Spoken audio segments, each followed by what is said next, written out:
Welcome to a special edition of IGTV, daily life episode with Brooke and I. Today is September 4th, I believe, and I am going to sort of tell the story about what happened this weekend with the flooding and everything, and just sort of catch you guys up so that we can get back to normal episodes because we haven't posted one in a few days. So on Friday night, probably Friday afternoon, it felt like night because it was so dark, like 3 o'clock, I'm not totally sure of the time. Brooke texts me.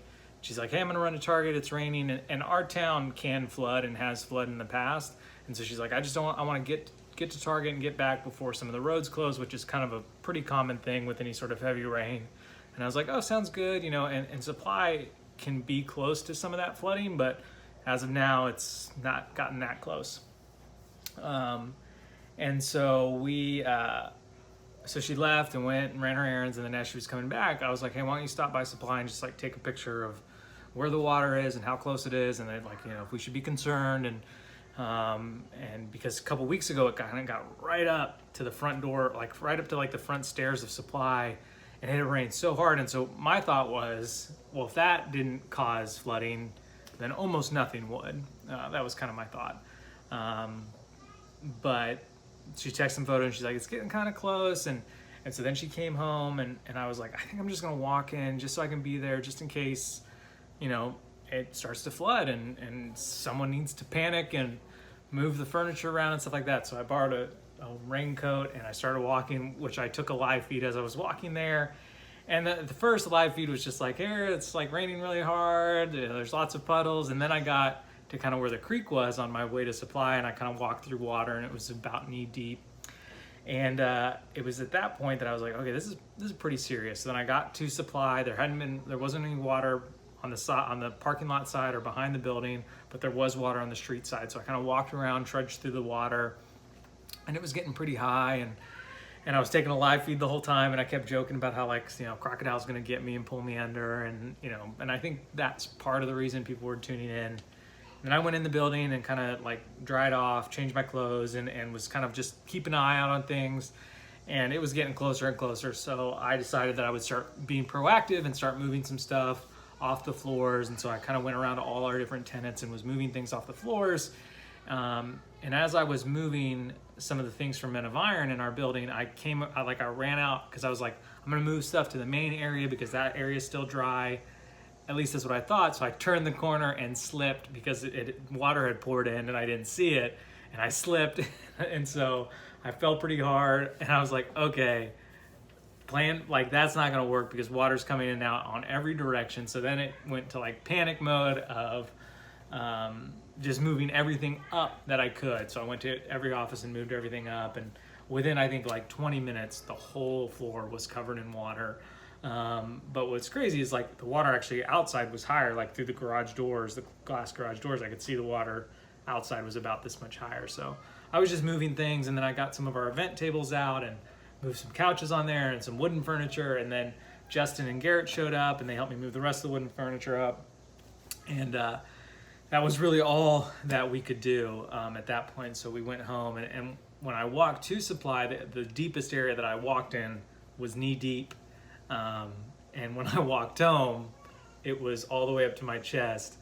And as I was walking through it, I had an Instagram live stream going, and people were texting Brooke and were like, I'm on the edge of my seat watching TJ.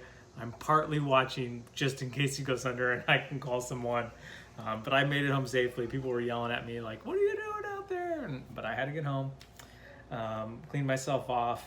And then Brooke and we had been saving a sushi gift card, and Friday night was the best night we could have ever picked to use it. So I had to drive a weird way to get out of town and get to the place that we like sushi, and we enjoyed that. And then on Saturday, we went back in and started sort of the cleanup process. And on Friday night, I kind of posted this Instagram, and I said this in one of my live feeds was, God put the idea for Supply in our hearts.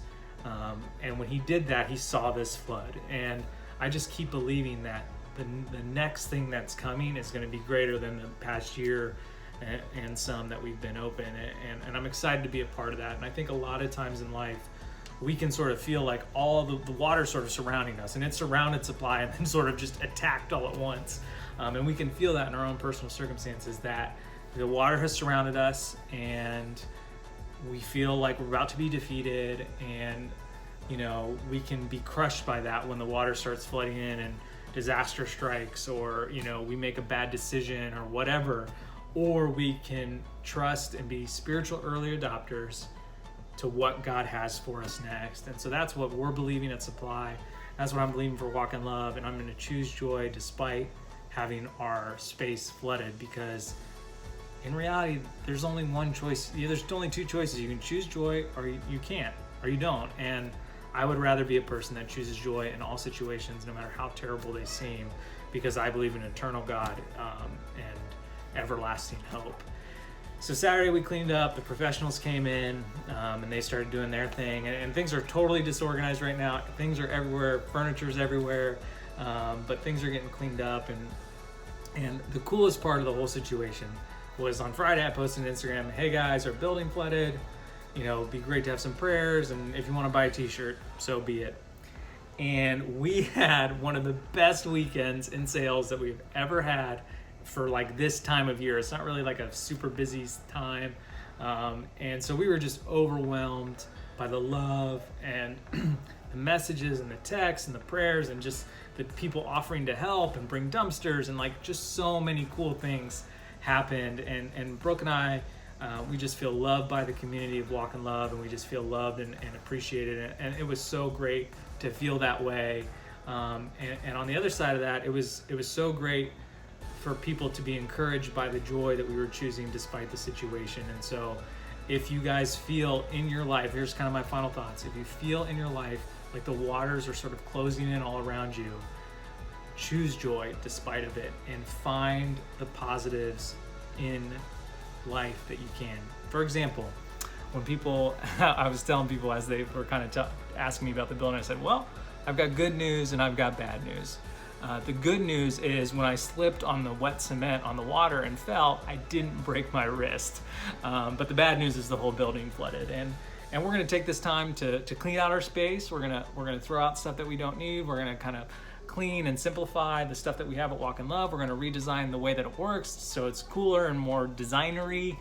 Brooke's ready to get her hands on that. And so we're going to make the best out of the situation, because that's really what Christ has called us to. And Brooke and I are reading through Philippians right now, and Paul just talks about joy over and over and over again in that book, in that letter, and he is in prison.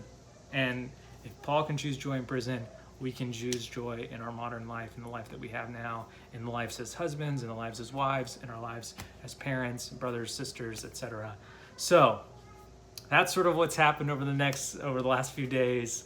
That's the recap, and we'll get back to normal daily life episodes tomorrow. But then again, is there ever really a normal daily life episode? Thanks for watching, guys. See you later.